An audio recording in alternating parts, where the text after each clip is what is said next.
trees, campfire, jazz, milk your music. If a jazz band plays in the forest, does it make a sound? Of course it does, and it just so happens to sound like this.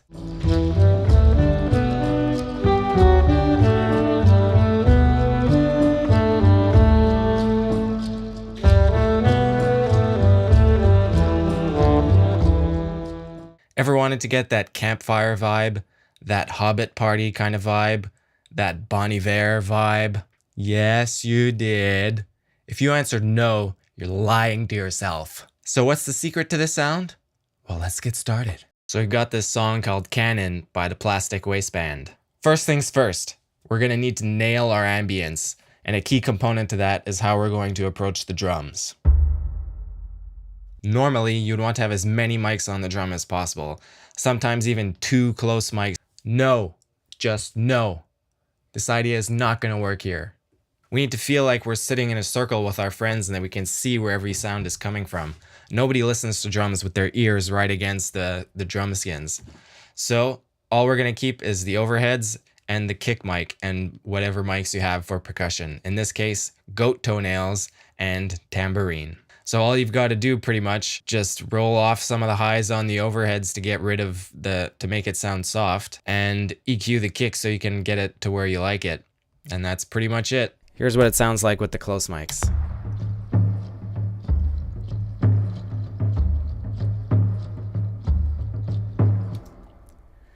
I don't think we need those at all, so we'll just get rid of them.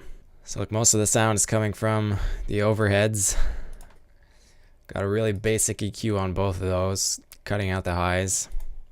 And we've got our kicks, we've got a sample in there too. So all the drums together.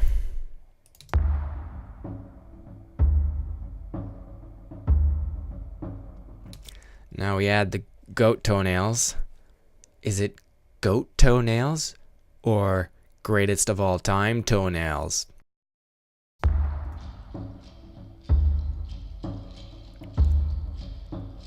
And some tambourine. Moving on to the rest of the instruments. So this is super easy. All I've got to do is remember to take a nap. Yeah, take a nap. As natural as possible. So don't bother processing too much. All you're going to need to do is to EQ to get the stuff that you don't like out of the way. Next, the rest of the instruments, just EQ as you can see.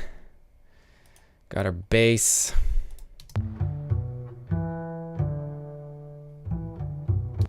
Guitar.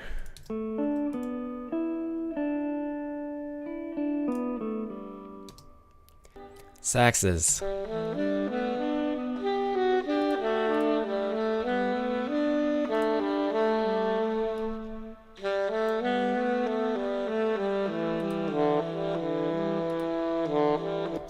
The specific EQ settings are not important because these are source dependent, so the problems that I will have to deal with will be different from the ones that you have to deal with. That said, note the trend that pretty much all the instruments either have a high pass or a low pass, or probably both on them.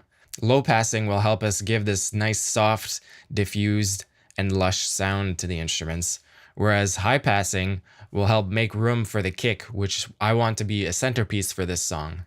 And the rest will be either taken care of by effects sends or on the master bus. That's it. That's it. Effects sends. This is not complicated at all. Pretty much you just have one for the kick and one for your percussion. Kick. This is the percussion. The reason for this? Well, I want them to stick out, so I need to put them in their own space. That's it. And finally, the master bus. So it might look like there's a lot going on here, but really all we're dealing with is compression, reverb, and some EQ sprinkled in to make some tweaks along the way. Pretty much just reverb, compression, and EQ in between to get rid of some buildup. So look, getting rid of some mids, getting rid of some lows. Reverb, big one. take off the top and bottom because those are just going to get in the way. It's going to get harsh and it's going to get boomy. Getting rid of some of the buildup that the reverb is causing. Some compression to glue everything together.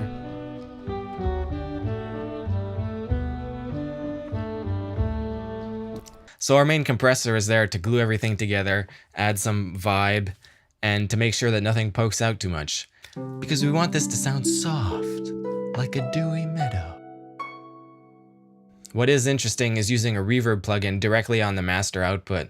You pretty much never see this, and frankly, I wouldn't be surprised if I was ostracized from the audio community because of it.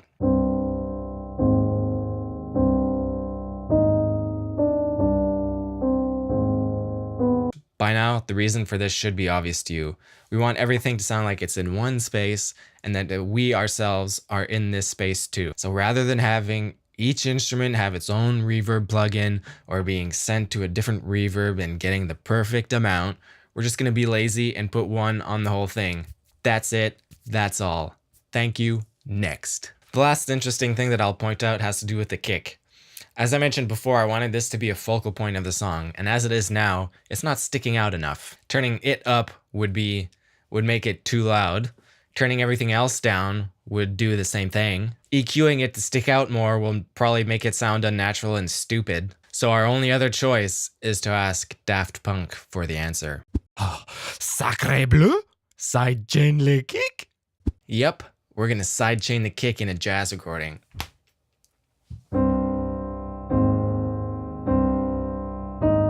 So in our case, what sidechaining is going to mean is that we're going to put a compressor on the master output, and then it is going to react to whatever the kick is doing. So every time the kick hits, the master output will go down in volume very briefly to let the kick stick out. So this is going to help the kick stick out just enough to be the centerpiece of this song. So you can see here the kick is sending to this compressor so that every time the kick hits, the whole mix will come down by 3 dB about. So this is before.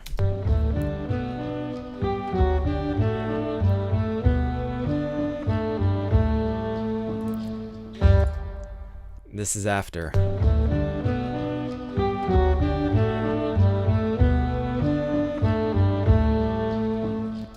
So you can see by the meter jumping, it's very quick. That's just to help the kick poke through just a little bit and then let everything else come back in. So you don't even hear the other instruments ducking really. With this video and some practice, you should be well equipped to write the soundtrack to your next Hobbit party. I hope you feel encouraged to make decisions in your musical careers that could result in you being ostracized by your community, as I do.